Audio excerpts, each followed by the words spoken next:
TYT everybody, Jayar Jackson, how you guys doing today?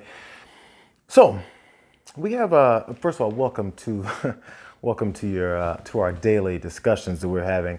Obviously, everything is about coronavirus lately, but there are aspects of it that I don't think we're always talking about enough. There's so many that have come into play. I mean, first of all, what this coronavirus has done is expose the discrepancies in equality from our workers, for our lower level workers, middle class workers, all the way up to the need for Medicare for all in our healthcare system, and the predatory nature of our healthcare and insurance systems, also with our pharmaceutical systems, pricing. All those things are coming into play, and we're seeing a lot of the holes in it that I think many of us have overlooked just for the sake of not being able to really talk about this on a regular basis.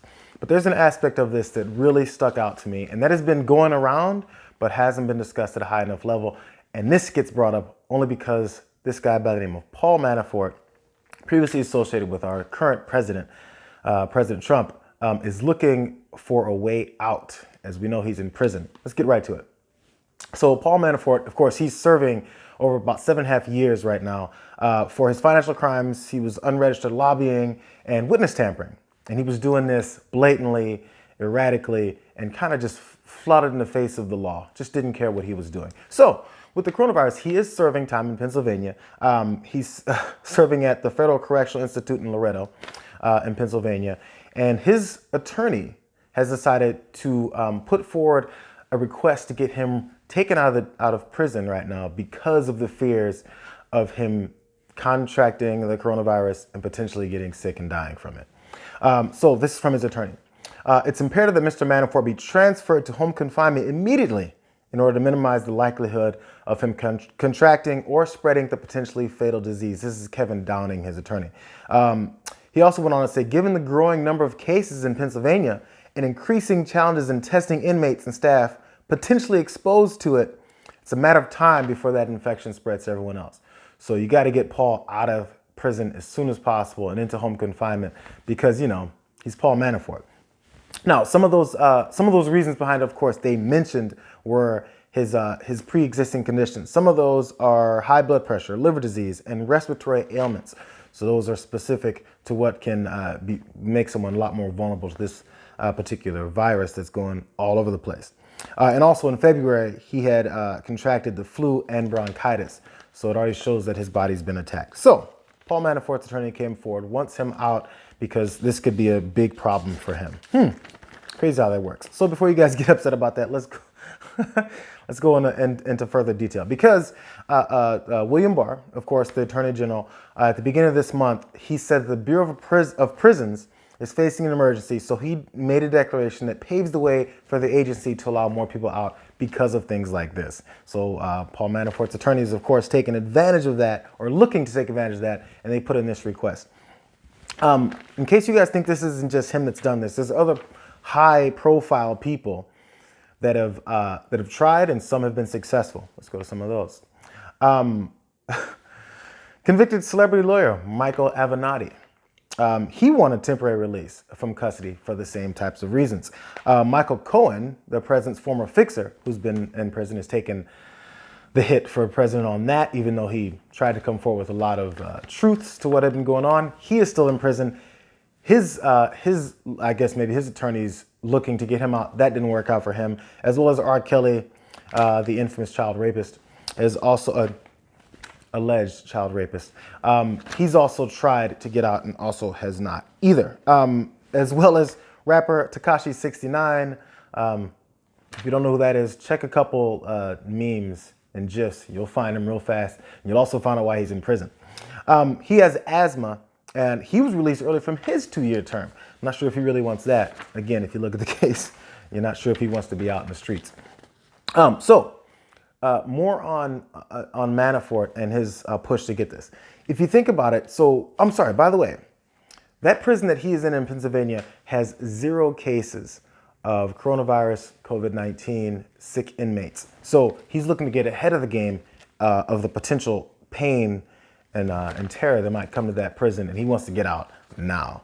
So there's a Northern Correctional Institution. It's up in Connecticut. They've had 45 inmates that have been housed after they had tested positive for coronavirus had recovered, and guess where they were sent? They were sent right back into jail. Their asses are back in cells. So there's something about these inmates at this particular correctional institute in Connecticut where they were treated. By the way, some of the details of the way they were treated maybe gives you a blueprint of how this can happen. So we're going to fall on the lines of, whether certain inmates can be in or out based off of what they're in for. And maybe you think Paul Manafort has some kind of an important person factor that he deserves to be out versus other people that are probably in for things that are much less egregious and probably lower level crimes than I believe Manafort was put in there for. So during this time, of course, at this particular facility in Connecticut, they took these particular folks and put them in medical isolation. The healthcare staff monitored all the patients. There was different vents that were in this particular part of the institution so that the ventilation didn't connect it to other prisoners and spread it. After they got better, they sent their asses back to their cells. Just to give you an idea of the way they treat some folks that did get it. In a case, there was only 45 in that one. Now, let's get to the worst case that in my opinion, not many people have been talking about.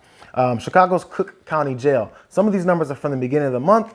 The updates I haven't been able to see so much of, but just keep in mind, this is from probably about 2 weeks ago worth of updates of the numbers.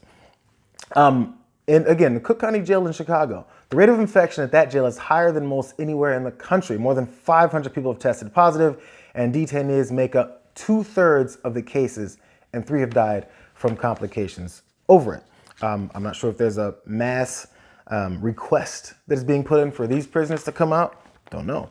But they did agree, the state's attorney, sheriff, and other officials agreed to release hundreds of people from the jail to help lower the threat, okay?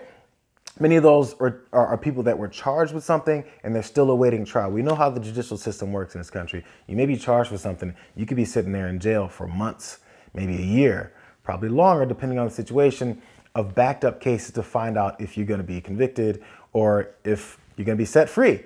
So many of these cases that are being released from this jail in Cook County is based off people that have been charged but not convicted yet. Also, along with others that are serving less than a year for their low-level crimes. So that's the reason why they're allowing them off. Replay, Paul Manafort, 7.5 years for federal crimes. I'm gonna keep that comparison going. So in the Cook County Jail, where they've had an explosion of cases and potential deaths, they've allowed some people out, but only on those parameters.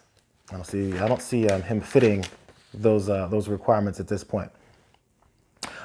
So it also makes us rethink the degree to which we have some of these folks in prison, and whether or not we need to be overhousing and overcrowding our prisons the way we do based off some of these lower level crimes, and even people who are awaiting trial.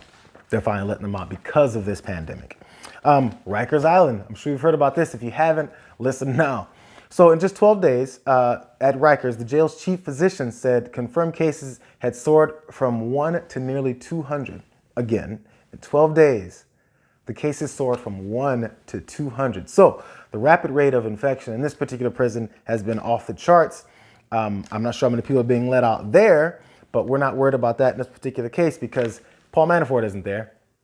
In fact, I think he skirted even being able to go there at one point, but if he was, he'd probably be still asking to get out now. So just to give you more numbers on the infection rate. The infection rate at the city's jails in New York is 3.91%, which means 39 infections per 1,000 people. Now, in New York, where it's been hit like crazy and all these people are infected, many dying, and it's the outrage, it's the epicenter of the problems in America as far as cases and death.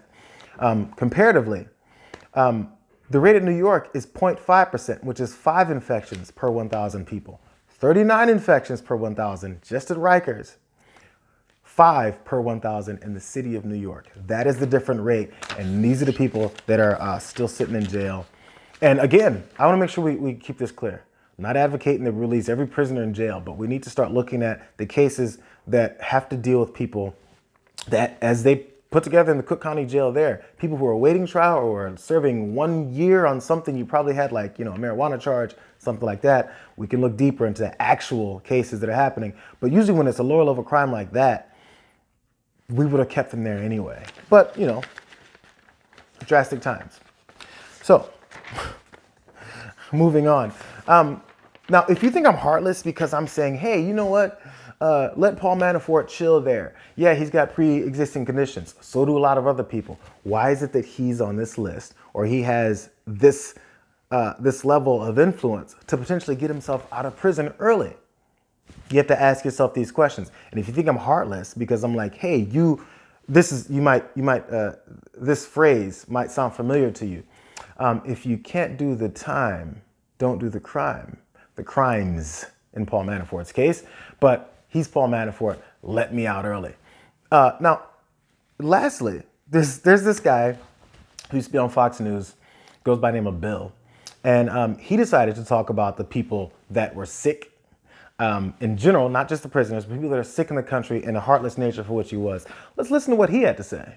Many people who are dying both here and around the world were on their last legs anyway, and I don't want to sound callous about that. Oh, you're going to get hold on. You're going to get hammered for that. I mean, a simple man tells the truth. Well, you mean people that have underlying conditions and compromised immune systems? Any virus you're saying would have. And not only that, but they were damaged. Many of the people who are dying, both here and around the world, were on their last legs anyway. And he was talking to Sean Hannity. And I don't want to sound callous about that. Too late. And then Hannity jumped in and said, you're going to get hammered for that, all this fun stuff, because I was having fun with it. Not that's a completely horrible thing to say, that people on their last legs are going to die anyway, so F them.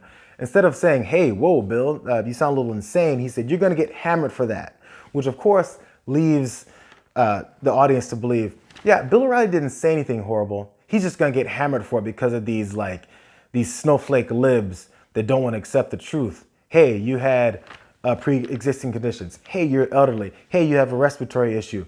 Hey, F you is what Bill O'Reilly's saying. And after Hannity brought up the fact that he's going to get hammered for this, Bill O'Reilly went into, I don't care. I mean, a simple man tells a simple truth. Really? Okay. So you can say that. He got raked over the coals a bit and came forward with more defiance, because that's what Bill O'Reilly does. He gets raked over the coals and afterwards goes, people are just trying to bring down this president and bring me down. Hey, maybe don't say these types of things. But if I say, Paul Manafort, suck it up and take it, go ahead and be happy that you're in a prison that has 0 confirmed cases right now. And you'll probably be treated with utmost care because of who you are, despite the fact that you're a criminal. Despite all that, he wants out. But then if I say something like that, I'm heartless. Bill O'Reilly can say that about the average human American who is not in prison just because they're elderly or have some kind of pre-existing condition. He can say F them, and he's not a monster. This thing keeps illustrating the different portions of our society and whether or not we care about them or not.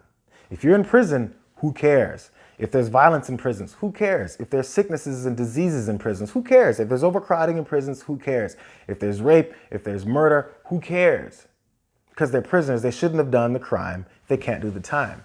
Paul Manafort, if you can't do the time, please stop doing the crimes. I'm not heartless. I'm just speaking it the way it is. Hey, this is how Americans approach prisoners. Why don't we continue to approach prisoners that way? Until then, we should fix it. If you don't want to fix it, don't give certain people a way out. If you don't give other people a way out that have a lot less of a criminal record than this guy does. It's exposing who we really are in America in every aspect of life. You got to start paying attention so that when this thing is over, at whatever point that is, we need to start doing things the right way.